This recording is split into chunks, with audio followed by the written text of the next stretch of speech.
गरीब साध साध सब नेक हैं, आप अपनी ठोरे, जो सतलोक ले जाएंगे वो साधु कोई और।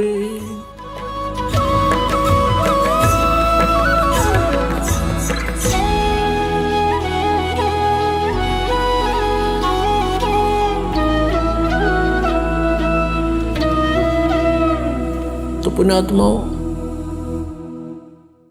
परमेश्वर का पाना बहुत आसान है।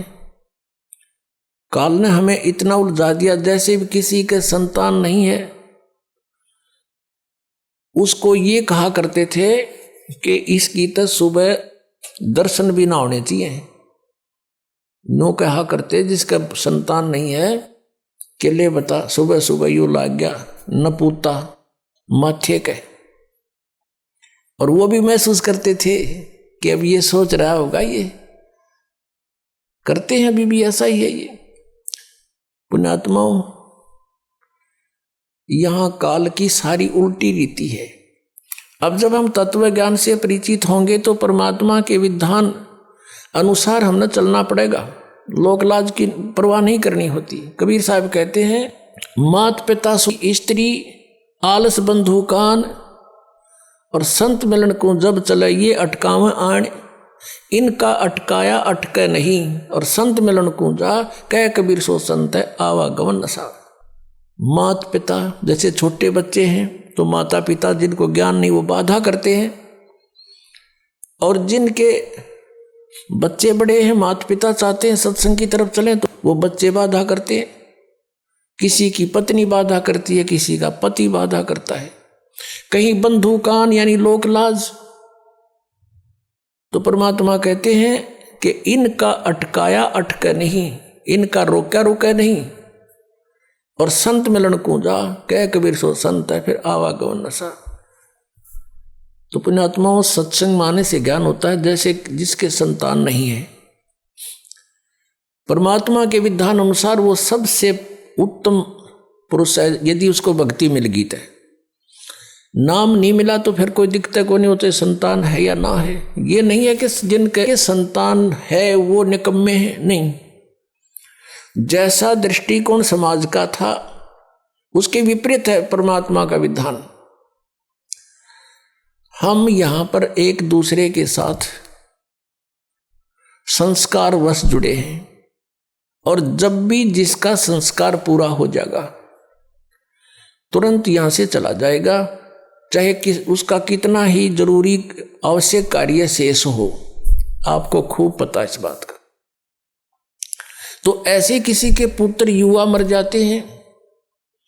एक व्यक्ति ने अपना पुत्र पढ़ाया, खूब शिक्षा ग्रहण कराई उसको,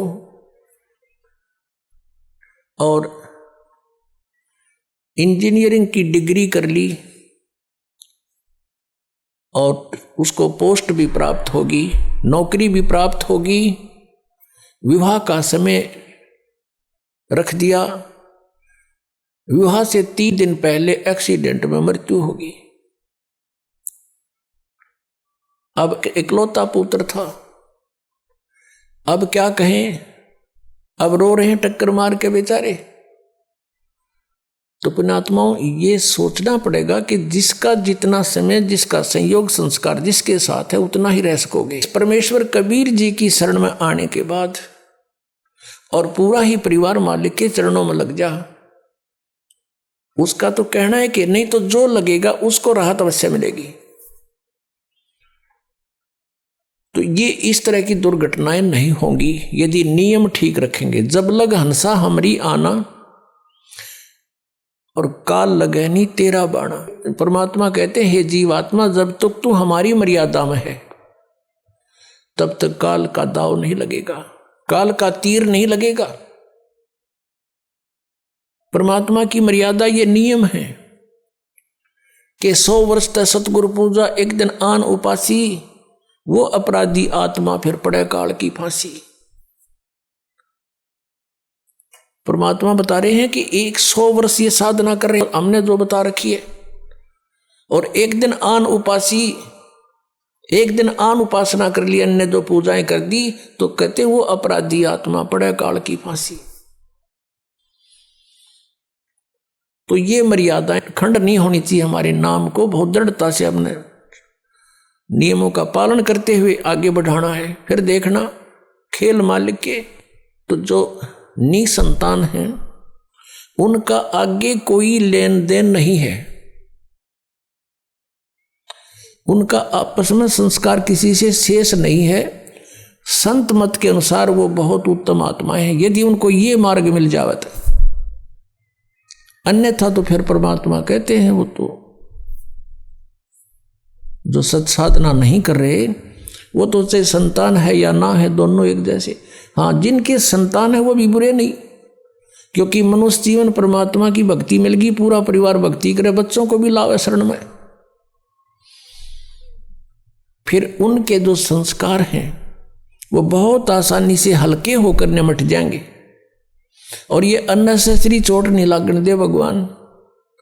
आयु बढ़ा देगा ये परमात्मा, ये समर्थ शक्ति है।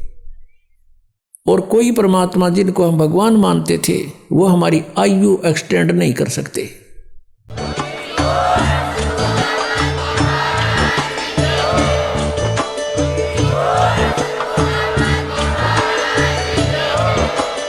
आप सुन रहे थे जगत गुरु तत्वदर्शी संत रामपाल जी महाराज जी के मंगल प्रवचन। अधिक जानकारी के लिए विजिट कीजिए हमारी वेबसाइट www.jagatgururampalji.org। संत रामपाल जी महाराज जी के शुभ आशीर्वाद से पूरे विश्व भर में 500 से भी ज्यादा नाम दीक्षा केंद्र हैं, जिन पर संत रामपाल जी महाराज जी द्वारा ऑनलाइन निशुल्क नाम दीक्षा दी जा रही है। अपने नजदीकी नाम दीक्षा केंद्र का पता करने के लिए संपर्क करें 8222880541।